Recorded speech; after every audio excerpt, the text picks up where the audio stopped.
এবার একসঙ্গে পর্দায় ধরা দেবে মানালি, দেবাত্রিতা ও রণজয়। তবে কোন ধারাবাহিকে তিনজনকে একসাথে দেখা যাবে? শোনা যাচ্ছে জি5 এর উদ্যোগে আসতে চলেছে তাদের তিনজনের নতুন একটি মাইক্রো ড্রামা, যেখানে কয়েক মিনিটের একটি পর্ব দেখতে পাবেন দর্শক। চিকন প্রেমের গল্প নিয়ে তৈরি হতে চলেছে এই নতুন সিরিজ। পর্দায় মানালি, রণজয় ও দেবাত্রিতাকে একসঙ্গে দেখার জন্য মুখিয়ে রয়েছেন দর্শক। ইতিমধ্যেই নাকি শেষ হয়েছে সিরিজের শুটিং। জি5 ও বুলেট অ্যাপে ইতিমধ্যেই এই ঘরানার বেশ কিছু সিরিজ দেখা যাচ্ছে।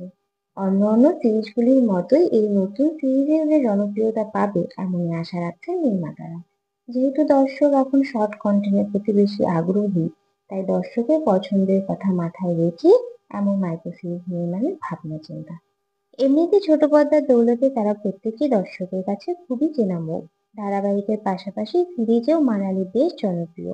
শুধু তাই নয়, এবার তাকে শেষ দেখা গিয়েছে মিঠিচড়া ধারাবাহিকে। অন্যদিকে রণজয়কে শেষ দেখা গিয়েছে কোন গোপনে মন ভেসেছে ধারাবাহিকের যেটার বিপরীতে।